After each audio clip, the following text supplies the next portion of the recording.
ਪਿਛਲੇ ਕਾਫੀ ਦਿਨਾਂ ਤੋਂ ਤੁਸੀਂ ਸੋਸ਼ਲ ਮੀਡੀਆ ਦੇ ਉੱਪਰ ਦੇਖਿਆ ਹੋਵੇਗਾ ਕਿ ਇੱਕ ਨਵੀਂ ਹੀ ਬਹਿਸ ਛਿੜੀ ਹੋਈ ਹੈ ਤੇ ਇਹ ਹੈ ਦੇਸ਼ ਦੀ ਰਾਸ਼ਟਰੀ ਭਾਸ਼ਾ ਨੂੰ ਲੈ ਕੇ ਬਹਿਸ।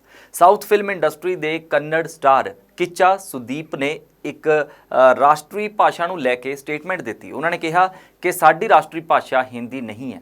ਤਾਂ ਉਸ ਉੱਪਰ ਅਜੇ ਦੇਵਗਨ ਦਾ ਬਿਆਨ ਆ ਗਿਆ ਕਿ ਤੁਸੀਂ ਫਿਰ ਆਪਣੀਆਂ ਫਿਲਮਾਂ ਹਿੰਦੀ ਦੇ ਵਿੱਚ ਡੱਬ ਕਿਉਂ ਕਰਦੇ ਹੋ। ਬਸ ਇਸ ਉੱਪਰ ਛਿੜਿਆ ਵਿਵਾਦ ਹੁਣ ਰੁਕਣ ਦਾ ਨਾਮ ਨਹੀਂ ਲੈ ਰਿਹਾ।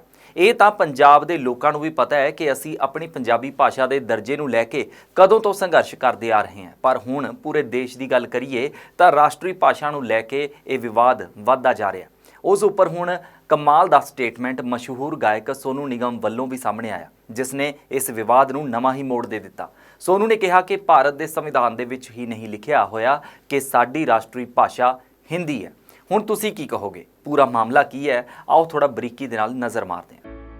ਕੰਨੜ ਸਟਾਰ ਕਿੱਚਾ ਸੁਦੀਪ ਦੇ ਪੋਸਟ ਕਿ ਸਾਡੀ ਰਾਸ਼ਟਰੀ ਭਾਸ਼ਾ ਹਿੰਦੀ ਨਹੀਂ ਹੈ ਉੱਪਰ ਅਜੇ ਦੇਵਗਨ ਦੀ ਪ੍ਰਤੀਕਿਰਿਆ ਨੂੰ ਕਈ ਲੋਕ ਲਾਈਮਲਾਈਟ ਦੇ ਵਿੱਚ ਆਉਣ ਦਾ ਵੀ ਸਟੰਟ ਦੱਸ ਰਹੇ ਨੇ, ਕਿਉਂਕਿ ਹਾਲ ਹੀ ਦੇ ਵਿੱਚ ਅਜੇ ਦੇਵਗਨ ਦੀ ਫਿਲਮ ਰਨਵੇ 34 ਰਿਲੀਜ਼ ਹੋਈ ਹੈ ਤੇ ਚੰਗੇ ਸਮੇਂ ਦੇ ਉੱਪਰ ਅਜੇ ਦੇਵਗਨ ਨੂੰ ਇਹ ਟੌਪਿਕ ਵੀ ਮਿਲ ਗਿਆ। ਖੈਰ, ਕਾਰਨ ਜੋ ਵੀ ਹੋਵੇ, ਅਜੇ ਦੇਵਗਨ ਦੇ ਇਸ ਬਿਆਨ ਤੋਂ ਬਾਅਦ ਮਾਮਲਾ ਥੋੜਾ ਜ਼ਿਆਦਾ ਹੀ ਵੱਧ ਗਿਆ। ਹੁਣ ਸਾਫ਼ ਸ਼ਬਦਾਂ ਦੇ ਵਿੱਚ ਹਿੰਦੀ ਅਤੇ ਸਾਊਥ ਇੰਡਸਟਰੀ ਦੇ ਵਿੱਚ ਭਾਸ਼ਾਵਾਂ ਨੂੰ ਲੈ ਕੇ ਜੰਗ ਛਿੜੀ ਹੋਈ ਹੈ ਅਤੇ ਆਏ ਦਿਨ ਕੋਈ ਨਾ ਕੋਈ ਇਸ ਜੰਗ ਦੇ ਵਿੱਚ ਛਾਲ ਮਾਰ ਰਿਹਾ ਹੈ।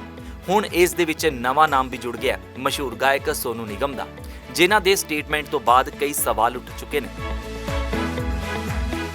ਹਾਲ ਹੀ ਦੇ ਵਿੱਚ ਸੋਨੂ ਨਿਗਮ ਇੱਕ ਇਵੈਂਟ ਦੇ ਵਿੱਚ ਪਹੁੰਚੇ, ਜਿੱਥੇ ਉਹਨਾਂ ਨੇ ਇਸ ਮਾਮਲੇ ਦੇ ਉੱਪਰ ਆਪਣਾ ਰਿਐਕਸ਼ਨ ਦਿੱਤਾ। ਉਹਨਾਂ ਨੇ ਕਿਹਾ ਕਿ ਤੁਹਾਡੇ ਬਾਕੀ ਦੇਸ਼ਾਂ ਦੇ ਨਾਲ ਮਸਲੇ ਕੀ ਘੱਟ ਨੇ ਜੋ ਤੁਸੀਂ ਆਪਣੇ ਦੇਸ਼ ਦੇ ਵਿੱਚ ਪੰਗੇ ਖੜੇ ਕਰ ਰਹੇ ਹੋ। ਉਧਰ ਇਸ ਮਾਮਲੇ ਦੇ ਉੱਪਰ ਮਨੋਜ ਬਾਜਪਾਈ ਅਤੇ ਸੋਨੂ ਸੂਦ ਦਾ ਵੀ ਬਿਆਨ ਸਾਹਮਣੇ ਆਇਆ। ਉਹਨਾਂ ਬਾਰੇ ਵੀ ਦੱਸਾਂਗੇ। ਫਿਲਹਾਲ ਤੁਹਾਨੂੰ ਸੋਨੂ ਨਿਗਮ ਵੱਲੋਂ ਕੀਤੀ ਗਈ ਪੂਰੀ ਗੱਲ ਦੱਸਦੇ ਹਾਂ।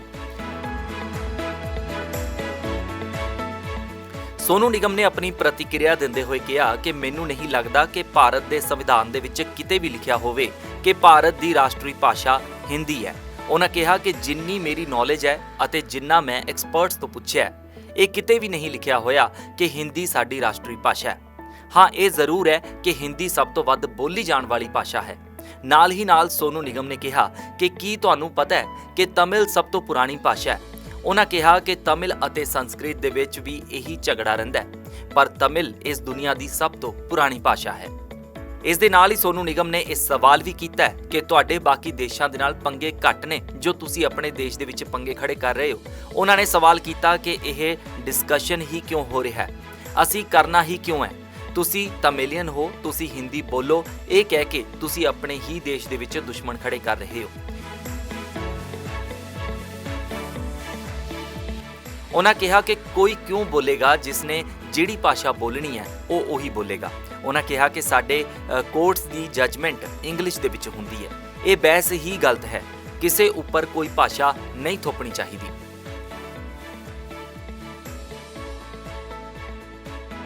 ਉਧਰ ਮਸ਼ਹੂਰ ਬਾਲੀਵੁੱਡ ਐਕਟਰ ਮਨੋਜ ਬਾਜਪਾਈ ਨੇ ਆਪਣੀ ਪ੍ਰਤੀਕਿਰਿਆ ਦੇ ਨਾਲ-ਨਾਲ ਸਾਊਥ ਦੇ ਲੋਕਾਂ ਦੀ ਤਾਰੀਫ ਵੀ ਕੀਤੀ ਹੈ। ਉਹਨਾਂ ਨੇ ਕਿਹਾ ਕਿ ਉਹ ਲੋਕ ਬਹੁਤ ਜਨੂਨੀ ਨੇ।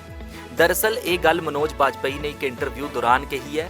ਉਹਨਾਂ ਨੇ ਕਿਹਾ ਕਿ ਸਾਊਥ ਦੀ ਫਿਲਮਾਂ ਇੰਨੀਆਂ ਬਲੌਕਬਸਟਰ ਹੋ ਰਹੀਆਂ ਨੇ ਕਿ ਮੇਰੇ ਵਰਗਿਆਂ ਨੂੰ ਤਾਂ ਛੱਡੋ, ਇਹਨਾਂ ਫਿਲਮਾਂ ਦੀ ਸਫਲਤਾ ਨੇ ਮੁੰਬਈ ਦੀ ਪੂਰੀ ਫਿਲਮ ਇੰਡਸਟਰੀ ਨੂੰ ਹਿਲਾ ਕੇ ਰੱਖ ਦਿੱਤਾ ਹੈ। ਹੁਣ ਕਿਸੇ ਨੂੰ ਸਮਝ ਨਹੀਂ ਆ ਰਿਹਾ ਕਿੱਥੇ ਦੇਖੀਏ ਤੇ ਕੀ ਕਰੀਏ।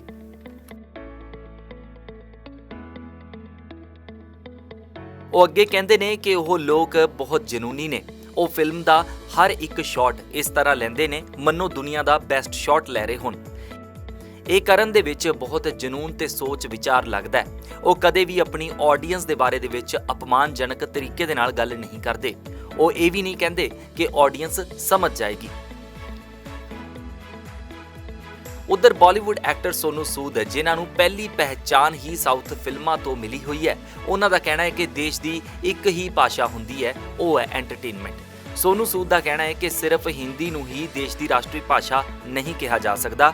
ਇਸ ਦੇਸ਼ ਦੀ ਇੱਕ ਭਾਸ਼ਾ ਹੈ, ਉਹ ਹੈ ਐਂਟਰਟੇਨਮੈਂਟ।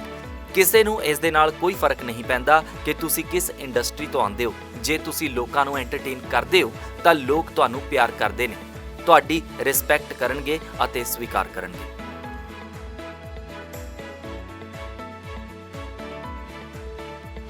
ਖੈਰ ਇਹ ਕੁਝ ਅਜਿਹਾ ਮਾਮਲਾ ਹੈ ਜਿਸ ਬਾਰੇ ਸਭ ਦੇ ਵੱਖ-ਵੱਖ ਬਿਆਨ ਹੋ ਸਕਦੇ ਨੇ, ਵੱਖ-ਵੱਖ ਵਿਚਾਰ ਹੋ ਸਕਦੇ ਨੇ, ਪਰ ਇਹ ਗੱਲ ਵੀ ਸੱਚ ਹੈ ਕਿ ਸਾਡਾ ਦੇਸ਼ ਕਈ ਤਰ੍ਹਾਂ ਦੀਆਂ ਭਾਸ਼ਾਵਾਂ ਅਤੇ ਸੱਭਿਆਚਾਰਾਂ ਦਾ ਇੱਕ ਗੁਲਦਸਤਾ ਹੈ। ਹਰ ਇੱਕ ਭਾਸ਼ਾ ਦੀ ਮਹੱਤਤਾ ਹੈ ਅਤੇ ਸਾਨੂੰ ਹਰ ਭਾਸ਼ਾ ਨੂੰ, ਭਾਵੇਂ ਉਹ ਪੰਜਾਬੀ, ਕੰਨੜ, ਤੇਲਗੂ, ਤਮਿਲ ਜਾਂ ਹਿੰਦੀ ਹੋਵੇ, ਸਾਰੀਆਂ ਨੂੰ ਜ਼ਿੰਦਾ ਰੱਖਣ ਦੀ ਲੋੜ ਹੈ। ਤੁਹਾਡਾ ਇਸ ਮਾਮਲੇ ਦੇ ਉੱਪਰ ਕੀ ਵਿਚਾਰ ਹੈ? ਆਪਣੀ ਰਾਏ ਜ਼ਰੂਰ ਸਾਂਝੀ ਕਰਨਾ। ਹੋਰ ਜਾਣਕਾਰੀ ਅਤੇ ਤਾਜ਼ਾ ਅਪਡੇਟਸ ਦੇ ਲਈ ਦੇਖਦੇ ਰਹੋ ਹਮਦਰਦ ਟੀਵੀ।